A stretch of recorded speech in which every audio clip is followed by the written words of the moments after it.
एक ही रात में गायब हो गया पूरा गांव। भारत की इस रहस्यमयी जगह की कहानी रोंगटे खड़े कर देगी।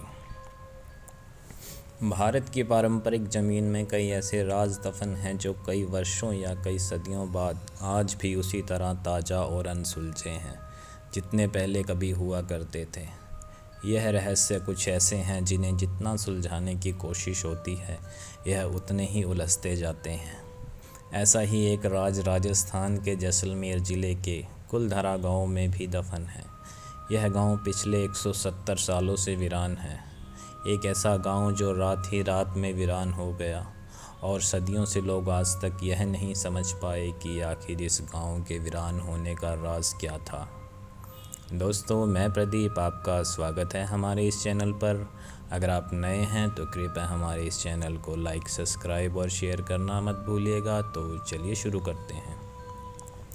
दोस्तों, कुलधरा गांव के वीरान होने को लेकर एक अजीबोगरीब रहस्य है।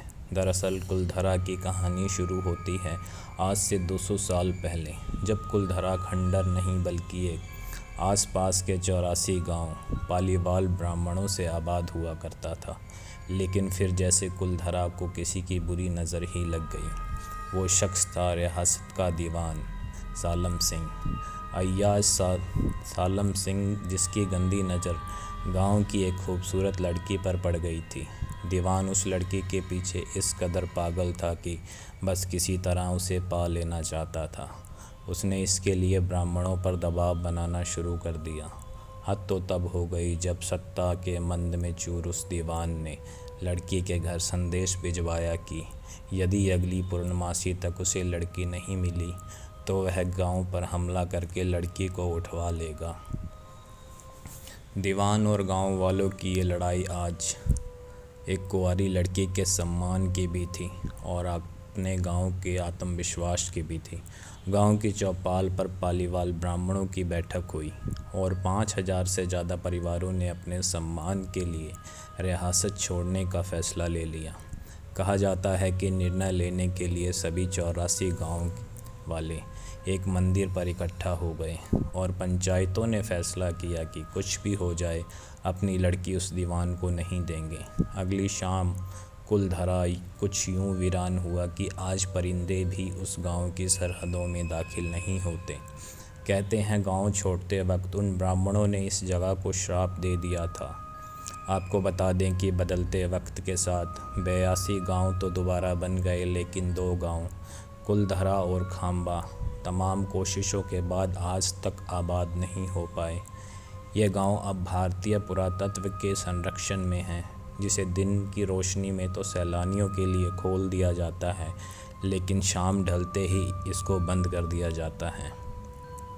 कहा जाता है यह गांव रूहानी ताकतों के कब्ज़े में है। टूरिस्ट प्लेस के में बदल चुके कुलधरा गांव घूमने आने वालों के मुताबिक यहाँ रहने वाले पालीवाल ब्राह्मणों की आहट आज भी सुनाई देती है। उन्हें वहाँ हर पल ऐसा अनुभव होता है कि कोई आसपास चल रहा है। बाज़ार में चहल पहल की आवाज़ें आती ही रहती हैं। कहा यह भी जाता है कि महिलाओं के बात करने और उनकी चूड़ियों और यहाँ तक कि उनकी पायलों की आवाज़ हमेशा सुनाई देती ही रहती है। प्रशासन ने इस गांव की सरहद पर एक फाटक बनवा दिया है, जिसके पार दिन में तो सैलानी घूमने आते रहते हैं, लेकिन रात में इस फाटक को पार करने की हिम्मत कोई नहीं करता। दोस्तों, कुलधरा गांव में एक मंदिर भी है जो आज भी श्राप से मुक्त है। एक बावड़ी भी है जो उस दौर में पीने के पानी का ज़रिया था। एक खामोश गलियारे में उतरती कुछ सीढ़ियाँ भी हैं। कहते हैं कि शाम ढलने के बाद अक्सर यहाँ कुछ आवाज़ें सुनाई देती हैं। लोग मानते हैं कि वो आवाज़ 18वीं सदी का वो दर्द है जिससे पालीवाल ब्राह्मण गुजरे थे। गांव के कुछ मकान हैं जहां रहस्यमयी परछाइयां अक्सर नज़र के सामने आती रहती हैं। दिन की रोशनी में खूबसूरत इतिहास की किसी कहानी जैसा लगता है, लेकिन शाम ढलते ही कुलधरा के दरवाज़े बंद हो जाते हैं और दिखाई देता है रूहानी ताकतों का एक रहस्यमयी संसार। लोग कहते हैं कि रात के वक्त यहाँ जो भी आया हादसे का शिकार होकर ही गया। मई 2013 में दिल्ली से भूत प्रेत व आत्माओं पर रिसर्च करने वाली पैरानॉर्मल सोसाइटी की टीम ने कुलधारा गांव में रात बिताई। टीम का मानना है कि यहाँ कुछ ना कुछ तो ज़रूर है। शाम के वक्त जब उनका ड्रोन कैमरा आसमान में गांव में तस्वीरें ले रहा था, लेकिन उस बावड़ी के ऊपर आते ही वह कैमरा हवा में गोता लगने लगा, ज़मीन पर आ गिरा। जैसे कोई था वो कैमरा जिसको मंजूर ना हो। यह सच है कि कुलधारा में हज़ारों परिवारों का पलायन हुआ। यह भी सच है कि कुलधारा में आज भी राजस्थानी संस्कृति की झलक मिलती है। पैरानॉर्मल सोसाइटी के अध्यक्ष अंशुल शर्मा ने बताया कि हमारे पास एक ऐसा डिवाइस है जिसका नाम गोस्ट बॉक्स है, जिसके माध्यम से हम ऐसी जगह पर रहने वाली आत्माओं से सवाल पूछते हैं। कुलधारा में भी ऐसा ही किया गया। जहां कुछ आवाज़ें आई तो कई असामान्य रूप से आत्माओं ने अपना नाम भी बताया। 4 मई 2013 शनिवार की रात्रि में जो टीम कुलधारा गई थी, उनकी गाड़ियों पर बच्चों के हाथ के निशान मिले।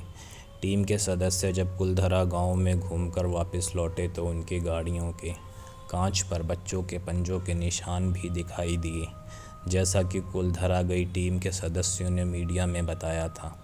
लेकिन यह भी सत्य है कि कुलधारा में भूत व आत्माओं की कहानियाँ सिर्फ एक वहम नहीं है। इतिहासकारों के मुताबिक पालीवाल ब्राह्मणों ने अपनी संपत्ति, जिसमें भारी मात्रा में सोना, चांदी और हीरे जवाहरात थे, उसे ज़मीन के अंदर दबा रखे थे। यही वजह थी कि जो भी यहाँ आता है वह अब जगह जगह खुदाई करने लग जाता है, इस उम्मीद से कि शायद वह सोना उसके हाथ लग जाए। यह गांव आज भी जगह जगह से खुदा हुआ मिलता है। तो दोस्तों, हमारे द्वारा दी गई जानकारी अगर आपको अच्छी लगी हो तो कृपया हमारे चैनल को लाइक, सब्सक्राइब और शेयर करना मत भूलिएगा। धन्यवाद।